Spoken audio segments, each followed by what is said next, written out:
Winter, 1944. Somewhere in the frozen mud of Western Europe, an American tank sat abandoned beside a shattered tree line, its tracks half buried, its turret scarred by fire, its steel blackened by battle. To German recovery crews moving through the smoke, it looked familiar. Another Sherman, another trophy, another example of American industry trying to fight German engineering. They had seen these machines burn before. They had mocked their thin armor. They had laughed at their silhouette, and more than once they had called them Tommy Cookers. So when the recovery team approached the crippled vehicle, nobody expected surprise. Nobody expected revelation. They expected confirmation. The engineers climbed onto the hull. Tools came out.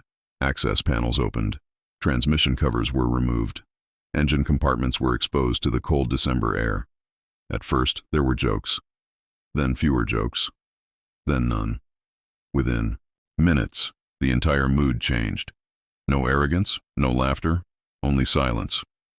One engineer leaned deeper into the machine, studying components illuminated by a narrow flashlight. Then he stopped.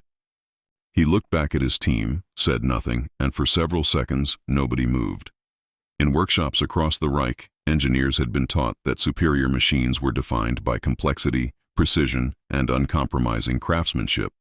But this machine, scarred, damaged, and still mechanically coherent, appeared to follow an entirely different philosophy. Because what he was seeing inside that American tank made no sense. Not according to German doctrine, not according to everything they believed. Armored warfare was supposed to be. The first shock wasn't what the Sherman lacked. It was what it could survive, and to understand why that discovery mattered, we first need to understand why the Sherman had already been dismissed by the men who believed steel alone decided history on battlefields. By 1944, the reputation of the American M4 Sherman had already been decided, or so the world believed. In military briefings, battlefield rumors, post-war memoirs, and eventually popular documentaries, the Sherman became something dangerously simple. The tank that survived. Only because there were more of them. Standing against it were machines that seemed almost mythical. The massive Panzerkampfwagen Zig Tiger, with armor thick enough to shrug off shells that would destroy lesser vehicles. The sleek, deadly Panzerkampfwagen V Panther, combining firepower, protection, and range in ways Allied crews learned to fear. On paper, the comparison seemed merciless. The Sherman carried thinner armor. Its main gun was smaller. Its profile stood higher against the horizon. Its ammunition storage had earned a reputation for catastrophic fires in early engagements. Even Allied crews understood the danger. British and American tankers entering combat did not underestimate German armor. Many respected it. Some feared it. And more than a few believed that if a Sherman ever faced a Tiger head-on across open ground, the result had already been decided. By 1943, German commanders believed the same thing. Inside armored divisions across occupied Europe, confidence was not simply high, it was absolute. Their tanks were heavier. Their guns reached farther. Their optics were sharper. Their steel was stronger. Tank against tank. The outcome seemed obvious, and every early battlefield engagement appeared to confirm it. Burning Shermans, abandoned hulls, columns of smoke rising over fields that seemed to prove German engineering had no equal. To soldiers, officers, and even historians who came later, the judgment seemed complete. The battlefield made one judgment. The workshops would make another, because the first cracks in German certainty did not appear through gun sights, artillery reports, or battlefield victories. They appeared under flashlight beams, inside captured machines, where German engineers began discovering something their own armored doctrine had never prepared them to understand. Once the first captured M4 Sherman arrived behind German lines for proper inspection, the engineers believed they already knew what they would find. They expected shortcuts. They expected rush manufacturing. They expected the fingerprints of mass production, cheap materials, careless assembly, and mechanical compromises hidden beneath layers of American steel. After all, that was the accepted explanation. If America could build so many tanks, then surely quality had been sacrificed. Surely speed had replaced precision. Surely quantity had buried craftsmanship. So the inspections began with confidence. Panels were removed. Drive housings were exposed. Transmission compartments were opened. Engine mounts were examined, and almost immediately, something began to feel wrong. Not wrong in the sense of failure. Wrong in the sense that the machine in front of them refused to behave like an inferior design. The transmission system wasn't buried behind layers of mechanical complexity. It was modular, accessible, designed to be removed, repaired, and replaced with astonishing efficiency. The engine layout followed the same logic. Components were positioned not for elegance, but for access. Bolts were standardized. Fittings were familiar.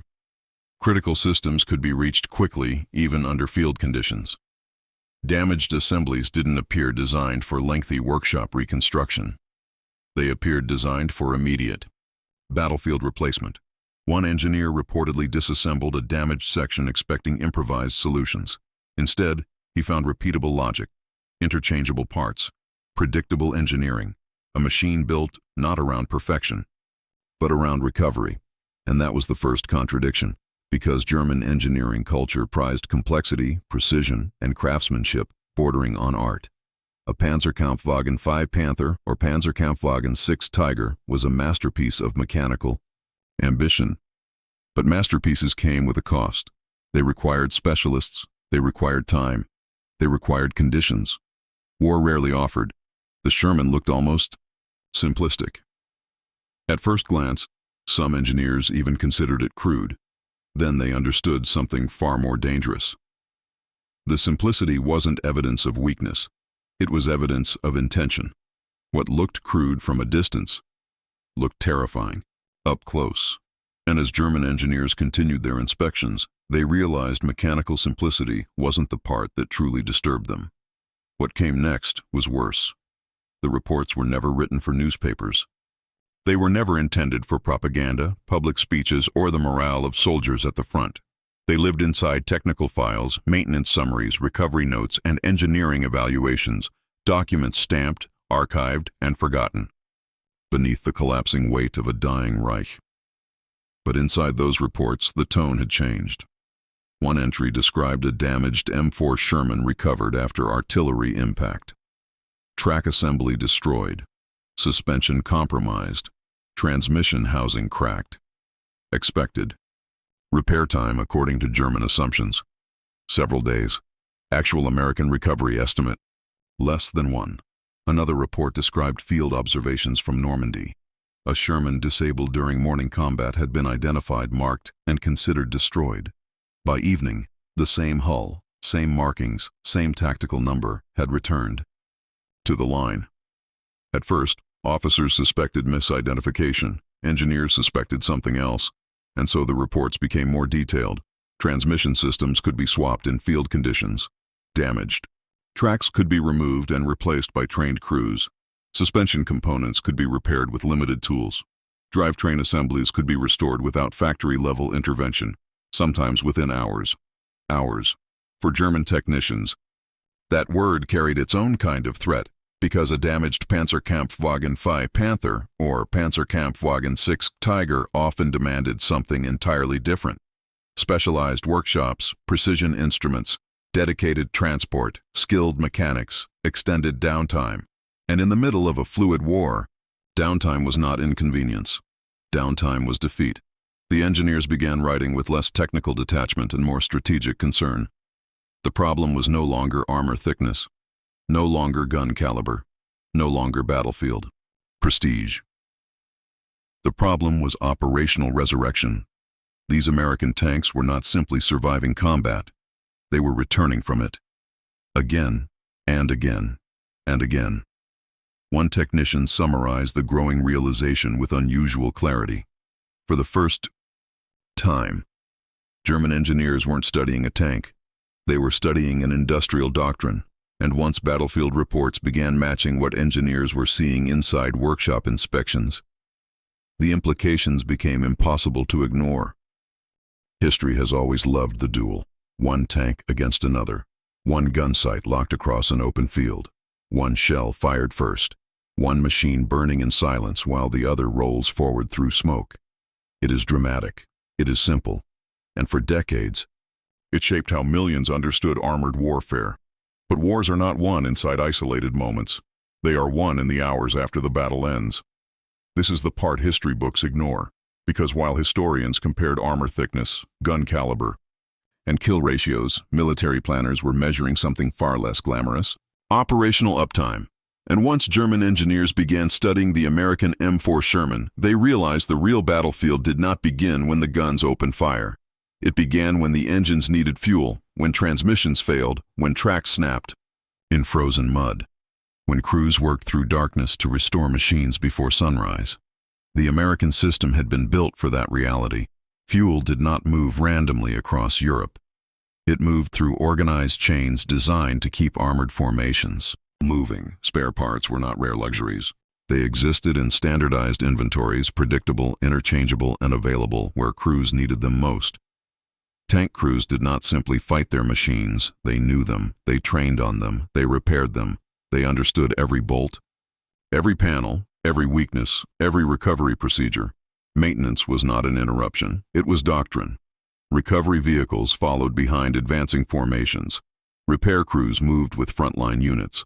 Damaged tanks were not abandoned if they could be reclaimed. They were dragged back, repaired, rebuilt, and returned. A Sherman knocked out today could return tomorrow. Sometimes the same crew, sometimes the same markings, sometimes before the enemy even realized it had survived. German armor followed a different philosophy. A damaged Panzerkampfwagen 6 Tiger or Panzerkampfwagen by Panther could dominate an engagement. But if it lost mobility, if its transmission failed, if its fuel convoy never arrived, if specialist repairs were unavailable, that machine might never fight again. And that was the hidden reality German engineers were beginning to understand. Not all destroyed tanks burn, some simply disappear from the war. And in modern industrial warfare, disappearance could be deadlier than destruction. Armor wins duels, availability wins campaigns, and nowhere was that difference more visible than in the unforgiving mechanics of the battlefield itself. Maps never showed the real battlefield. Maps showed arrows, objectives, rivers, roads, defensive lines. But armored crews knew the truth. Wars were not fought on maps. They were fought in mud deep enough to swallow steel. In forests where engines overheated without warning, on frozen roads that shattered suspension systems, and across farmland where a broken track could turn a 60,000-pound machine into a monument. This is where the war was truly decided. Not in headlines, not in propaganda, in maintenance, in endurance, in whether a tank could still move tomorrow. A M4 Sherman moving across northern France might survive enemy fire, only to lose mobility in thick autumn mud. Tracks slipped, drive wheels jammed, engine components wore down under relentless movement. Transmission systems absorbed punishment that no engineer could fully predict in a laboratory. And yet, the system behind the Sherman had anticipated failure. Recovery vehicles moved behind advancing formations. Mechanics followed the front, spare. Components traveled with combat units, crews trained not only to fight, but to restore. A damaged track could be replaced, a suspension arm repaired, a drivetrain assembly removed and restored, sometimes under darkness, sometimes in freezing rain, sometimes while enemy artillery still searched the roads. And by morning, platoons that had been reduced in strength could return nearly whole. German armor faced the same battlefield, the same mud, the same shell fire, the same broken roads. But machines like the Panzerkampfwagen 6 Tiger and Panzerkampfwagen 5 Panther carried a different burden. Their precision demanded perfect conditions. Their weight punished drivetrains. Their complexity punished field repairs. Broken transmission could remove a tank from battle entirely. A snapped track could demand specialist tools. Fuel shortages could immobilize entire companies before the first shot was fired. And recovery under artillery fire often became impossible. So after every engagement, German armored strength shrank, not always because tanks were destroyed, but because tanks stopped returning. Sherman platoons followed a different pattern: damaged, recovered, repaired, rearmed, returned, again, and again, and again. That is what German officers began noticing with growing frustration. The Sherman wasn't winning by destroying German tanks. It was winning by always coming back. German armor could dominate an afternoon. The Sherman could dominate a month. And that's when the old myth began falling apart. For generations, the story seemed settled. The American M4 Sherman was described as expendable. A compromise. A machine built quickly, deployed recklessly, and sacrificed in overwhelming numbers until the enemy simply ran out of ammunition, fuel, or time. It became one of the most repeated conclusions in armored warfare. America won because America had more tanks, simple, clean, comforting, and completely incomplete. Because once German engineering reports, battlefield recovery data, and operational records are placed side by side, a very different picture begins to emerge. America did not dominate armored warfare simply because it produced more tanks. America produced more combat-ready tanks. Because its tanks remained combat-ready, that distinction changes everything. A tank sitting in a factory inventory means nothing. A tank abandoned beside a broken road means nothing. A tank waiting weeks for specialist repairs means nothing. Only operational machines matter. Only machines that move, fight, recover, and return influence campaigns. And in that category, the Sherman was not weak. It was relentless. The idea that it was a disposable tank begins collapsing the moment you study how often damaged vehicles return to service. The claim of inferior engineering begins collapsing the moment you examine the deliberate logic behind its modular systems, standardized components, and battlefield repair architecture. And the argument that America won only through numbers begins collapsing when you ask a far more uncomfortable question. Why did America have more tanks at the front in the first place? Because many of those tanks were not replacements. They were returns, recovered, repaired, rearmed, returned, the same hulls, the same crews, the same machines German units believed they had already destroyed. This doesn't just challenge the story. It destroys it, because the Sherman was never designed to impress historians. It was designed to outlast enemies. And once German crews began realizing these tanks were not merely surviving, but recurring, mechanical reliability created something even more dangerous: psychological pressure. On paper, destruction was final. A tank burned, a crew withdrew, a position collapsed. End of story. But on the battlefield, German crews began witnessing something that did not fit any model of expectation. Units they believed destroyed were returning. Not similar units, not replacements that looked the same tactical markings, the same formation structure, the same M4 Sherman platoons reappearing in sectors already marked as cleared. At first it was dismissed as misidentification, under stress. Then it happened again, and again. Reports from the front began repeating the same confusion in different words. A destroyed company reappearing within days. A knocked-out tank returning with repaired hull damage. Formation believed eliminated still operating as if nothing had happened. What began as technical observation slowly transformed into something more unsettling. Recognition. German crews were no longer reacting only to enemy firepower. They were reacting to enemy persistence. Morale in armored units began shifting in subtle but measurable ways. Confidence that once came from mechanical superiority started eroding under repetition. A destroyed position no longer guaranteed relief because destruction no longer guaranteed permanence. Even successful engagements carried a strange psychological weight. Victory felt temporary, as if it needed to be defended again tomorrow against the same enemy that refused to stay gone. What German crews feared wasn't armor, it was recurrence, and recurrence is a force that does not respect statistics, doctrine, or expectation. It breaks assumptions quietly, through repetition, until confidence itself begins to fracture. Because in war, what returns is often more dangerous than what arrives for the first time. And eventually, German intelligence officers and engineers, compiling field data, reached the same conclusion from different directions. The evidence was no longer ambiguous. It was accumulating, and once enough evidence accumulates in war, denial becomes impossible. By the final years of the war, the uncertainty had been replaced by documentation. Not rumors, not frontline confusion, but structured engineering assessments, compiled by German officers, recovery units, and technical inspection. Teams who had spent months studying captured and disabled American armored vehicles.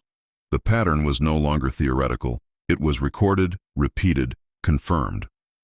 Reports consistently noted the same operational reality surrounding the M4 Sherman.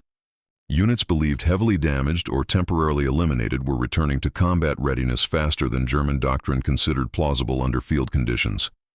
What initially appeared as isolated anomalies had become statistical consistency. Even severely damaged hulls were being recovered, repaired, and redeployed with a speed that defied German maintenance expectations. Engineers studying these returns reached a difficult conclusion. The machine was not optimized for singular survival. Its hue was optimized for restoration. Captured vehicles reinforced the same idea. Internal layouts, standardized components, and modular systems all pointed toward a single philosophy. Battlefield interruption was expected, but not permanent. This was not accidental design. It was engineered continuity, a doctrine embedded in steel.